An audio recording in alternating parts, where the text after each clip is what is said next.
Hello students, welcome back to Paripunali classes. இன்னைக்கு நம்ம class எதை பத்தினா 12th standard சமச்சீர் மேக்ஸ் எக்ஸசைஸ் 1.1ல இருக்க தேர்ட் சம் பத்தி தான். ஆல்ரெடி எக்ஸசைஸ் 1.1ல இருக்க சம்ஸ் கொஞ்சம் சால்வ் பண்ணிருக்கேன், செக் பண்ணி பாருங்க. ஸோ இப்போ இந்த சம் எப்படி போடுறதுன்னு பார்க்கலாம். ஸோ கொஸ்டின் என்னன்னா ஷோ தட் சம் தான். ஸோ இப்போ f of alpha whole inverse equal to f of minus ஆல்பான்னு ப்ரூவ் பண்ணணும். அப்போ கொஸ்டின்ல வந்து எஃப் ஆஃப் ஆல்பா கொடுத்தாங்க, இந்த மேட்ரிக்ஸ் கொடுத்துட்டாங்க. அந்த டோட்டல் மேட்ரிக்ஸ்க்கு இன்வர்ஸ். இப்போ நம்மளுக்கு ஜென்ரலா ஏ இன்வர்ஸ் அப்படின்னா 1 by determinant of A into adjoint of A கண்டுபிடிப்போம். அப்ப ஒரு மேட்ரிக்ஸ்க்கு இன்வர்ஸ் கண்டுபிடிக்கணும் என்ன பண்ணணும், அந்த மேட்ரிக்ஸ்க்கு டிட்டர்மினன்ட் கண்டுபிடிக்கணும், அதுக்கப்புறம் அட்ஜாயிண்ட் கண்டுபிடிக்கணும். இதுதான் ஜெனரல் ஃபார்மேட். அப்ப நம்மளுக்கு ஒரு மேட்ரிக்ஸ் கொடுத்துருக்காங்க, அந்த மேட்ரிக்ஸை நேம் பண்ணது எஃப் ஆஃப் ஆல்பா. இப்ப அதுக்கு டிட்டர்மினன்ட் கண்டுபிடிக்கணும், அதுக்கப்புறம் அட்ஜாயிண்ட் ரெண்டுமே கண்டுபிடிச்சு இந்த ஃபார்முலா சப்ஸ்டிட் பண்ணணும். இப்ப டிட்டர்மினன்ட் ஆஃப் ஏன்றது ஏ மேட்ரிக்ஸ்க்கு, இங்க எஃப் ஆஃப் ஆல்பான்றதுனால determinant of f of alpha. அது என்னன்னா நம்ம நேம் பண்றதுதான். ஸோ டிட்டர்மினன்ட்னா என்ன பண்ணுவோம், ஃபர்ஸ்ட் இங்க என்ன இருக்கு ஃபர்ஸ்ட் அது எடுப்போமா. இப்போ காஸ் ஆல்பா, இப்போ இந்த காலமும் இந்த ரோவும் ஸ்கிப் பண்ணிடுவோமா. ஸ்கிப் பண்ணிட்டா பேலன்ஸ் என்ன இருக்கு 1 0 0 காஸ் ஆல்பா.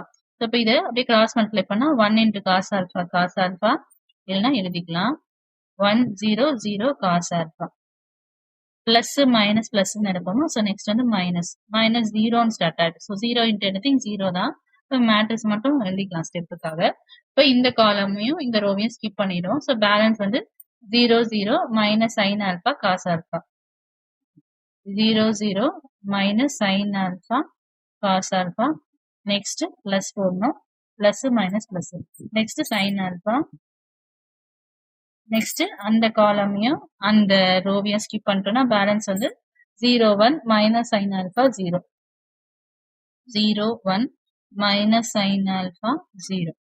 அப்ப காஸ் ஆல்பா அப்படியே எழுதிக்கலாம் 1 இன்டு காஸ் ஆல்பா ஃபார்முலால மைனஸ் 0 இன்டு 0 0. நெக்ஸ்ட் ஜீரோவால இங்க என்ன மேட்ரிக்ஸ், இப்போ ஆல்ரெடி இது 0 தான், வெளியில 0 இருக்கிறதுனால உள்ள மல்டிப்ளை பண்ணும்போது கண்டிப்பா 0 தான் வரும். அப்ப மைனஸ் 0 பிளஸ் இங்க வந்து சைன் ஆல்பா 0 இன்டு 0 0, ஃபார்முலால ஒரு மைனஸ், இங்க ஒரு மைனஸ் இருக்கு, அப்ப minus into minus plus sine alpha into 1 sine alpha.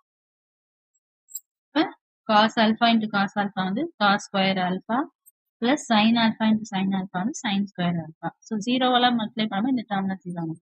இப்போ cos square alpha plus sine square ஆல்பாவோட வேல்யூ வந்து 1. அப்ப டிட்டர்மினன்டோட ஆன்சர் வந்து நாட் ஈக்குவல் டு 0 வந்துச்சு. அப்ப இன்வர்ஸ் வந்து எக்ஸிஸ்ட் ஆகுது. அப்ப இன்வர்ஸ் வந்து நம்மளால கண்டுபிடிக்க முடியும். அப்ப F of alpha whole inverse வந்து எக்ஸிஸ்ட். இப்போ நம்ம டிட்டர்மினன்ட் கண்டுபிடிச்சிட்டோமா. இப்போ நம்ம ஃபார்முலா என்ன தேவை, டிட்டர்மினன்ட்க்கு அடுத்து அட்ஜாயிண்ட் தேவை. அப்ப அட்ஜாயிண்ட் கண்டுபிடிக்கணும். இப்போ அட்ஜாயிண்ட் ஆஃப் given மேட்ரிக்ஸ் என்னது எஃப் ஆஃப் ஆல்பானா, ஃபர்ஸ்ட் இந்த மேட்ரிக்ஸ்ல இருக்க எல்லா கோஃபேக்டரும் கண்டுபிடிச்சிட்டு டிரான்ஸ்ஃபர்ஸ் பண்ணணும். ஸோ மேட்ரிக்ஸ் ஏன்னு எடுத்தோம்னா ஏ ஐஜே டிரான்ஸ்ஃபர்ஸ். இப்போ எஃப் ஆல்பான்றதுனால எஃப் ஆல்பா ஐஜே டிரான்ஸ்ஃபர்ஸ் எடுத்துக்கலாம். அதாவது கோஃபேக்டர் எல்லா கோஃபேக்டரும் கண்டுபிடிப்போம்.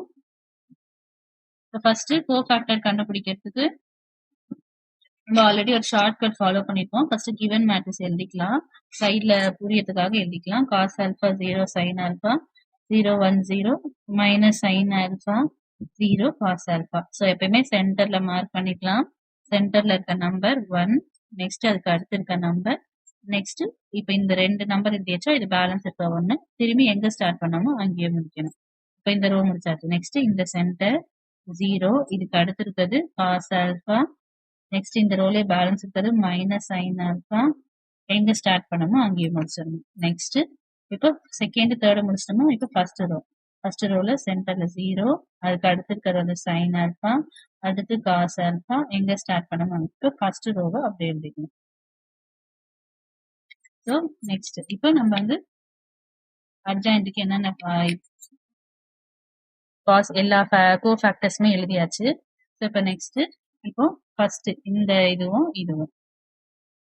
1 இன்டு காஸ் ஆல்பா வந்து cos alpha minus 0 into 0 0. Next அதுக்கு பக்கத்துல இருக்கு இதுவும் மைனஸ் சைன் ஆல்பா இன்டு 0 வந்து 0, அடுத்து 0 காஸ் ஆல்பா இன்டு 0 0 வந்து. நெக்ஸ்ட் இந்த இதுவும் 0 இன்டு 0 0, ஃபார்முலால ஒரு minus sine alpha into minus வரும், இது பிளஸ் சைன் ஆல்பான்னு வந்துடும். இப்போ ஃபர்ஸ்ட் ரோ முடிச்சாச்சு. நெக்ஸ்ட் செகண்ட் ரோ, இப்போ இந்த ரெண்டும் வரும். sin alpha into 0 0, அதே மாதிரி 0 into anything 0 தான். Next cos alpha into cos alpha வந்து cos square alpha, ஃபார்முலால ஒரு minus. sin alpha into sin alpha வந்து மைனஸ் sin alpha ஸ்கொயர் வரும். மைனஸ் ஆஃப் மைனஸ் வந்து பிளஸ் ஆயிடும், sin square alpha.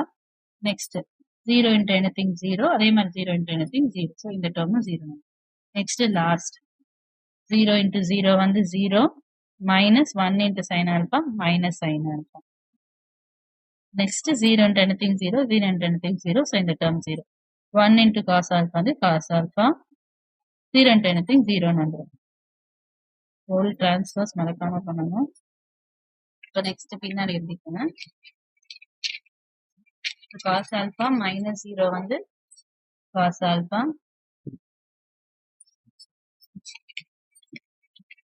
0 sin alpha, 0 இங்க வந்து cos square plus sin square வந்துருக்கு. cos square plus sin square வந்து 1. Next இங்கேயும் 0. Next minus sin alpha 0. Just பின்னாடி இருக்கிறது இங்க திருப்பி எழுதிக்கும். இது ஒண்ணு மட்டும் தான் வேல்யூ போட்டுருக்கோம், மற்ற எல்லாமே அப்படி. ஸோ ஹோல் டிரான்ஸ்ஃபர்ஸ் மறக்காம பண்ணணும். ஸோ காலமா இருக்கிறது ரோவ் ஆயிடும். அப்போ cos alpha 0 minus sin alpha. காலமா இருக்கிறது ரோவ் ஆயிடும், 0 1 0. காலமா இருக்கிறது ரோவ் ஆயிடும், sin alpha 0 cos alpha. இப்போ அட்ஜாயிண்ட் கண்டுபிடிச்சாச்சு. இது வந்து adjoint of f of alpha. இப்போ நம்மளுக்கு என்ன வேணும், f of alphaவோட இன்வர்ஸ் தானே. ஸோ இன்வர்ஸ்னா என்ன பண்ணணும், 1 by determinant of f of alpha ஆன்சரும் அடுத்து adjoint of f of alpha multiply பண்ணி எழுதணும்.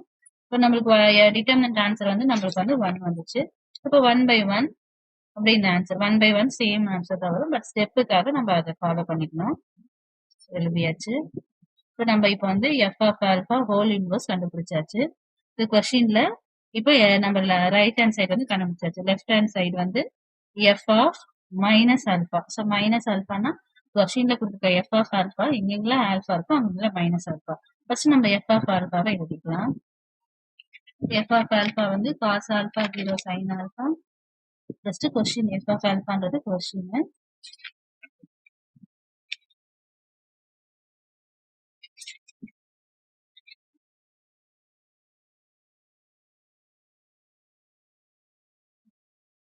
ஸோ கொஸ்டின் எழுதியாச்சு. இங்க எங்கெங்கெல்லாம் இது வந்து f of alpha நம்ம என்ன கண்டுபிடிக்கணும், f of minus alpha கண்டுபிடிக்கணும். ஸோ எங்கெங்கெல்லாம் ஆல்பா இருக்கோ அங்கெல்லாம் மைனஸ் சப்ஸ்டிட் பண்ணணும். cos of minus alpha 0, sin of minus alpha 0 1. இங்கெல்லாம் 0 1 0 அப்படியே எழுதணும், ஏன்னா இதுல ஆல்பாவே இல்லைன்றதுனால. Next minus sine minus, alpha இருக்க இடத்துல மட்டும் மைனஸ், ஆல்பா இருக்க இடத்துல மட்டும் மைனஸ். நெக்ஸ்ட் இப்போ நம்மளுக்கு ஜென்ரலா தெரியும் cos of minus theta வந்து plus cos theta, sine of minus theta வந்து இந்த மைனஸ் வெளியில எழுதும். இது ஆல்ரெடி நம்மளுக்கு தெரிஞ்சது. ஸோ இப்போ இந்த கண்டிஷன் யூஸ் பண்ணி தான் இங்க போட போறோம். இப்போ காஸ் ஆஃப் மைனஸ் தீட்டானது காஸ் தீட்டாவா, அப்ப இங்க தீட்டா இருக்கிறதுல இங்க ஆல்பா இருக்கு, 0 அப்படியே எழுதி. சைன் ஆஃப் மைனஸ்னா என்ன வரணும், மைனஸ் வெளில எழுதணும், அப்போ மைனஸ் சைன் ஆல்பா. இந்த 0 1 0 எந்த சேஞ்சஸ் வந்துடும். இப்போ சைன் ஆஃப் மைனஸ் ஆல்பானா மைனஸ் வெளில எழுதுவோம், இங்க ஒரு மைனஸ் இருக்கனால இது plus sine alpha 0. Cos of minus alpha வந்து காஸ் ஆல்பா. ஸோ இது வந்து நம்மளுக்கு f of மைனஸ் ஆல்பாவோட ஃபைனல் ஆன்சர். ஸோ இந்த ஆன்சரும் நம்மளுக்கு f of ஆல்பா ஹோல் இன்வர்ஸோட ஆன்சருமே சேம் தான். 0 minus alpha 0 1 0, sine alpha 0 cos alpha, இந்த ரெண்டு ஆன்சருமே எக்ஸாக்டா மேட்ச் ஆகுது. ஸோ அப்போ நம்ம ப்ரூவ் பண்ணியாச்சா. ஸோ அப்போ f of ஆல்பா இன்வர்ஸோட ஆன்சரும் f of ஆல்பா ஹோல் இன்வர்ஸோட ஆன்சரும் f of மைனஸ் ஆல்பாவோட ஆன்சருமே சேம். சம் புரிஞ்சுக்கணும்னு நினைக்கிறேன். தேங்க்ஸ் ஃபார் வாட்சிங்.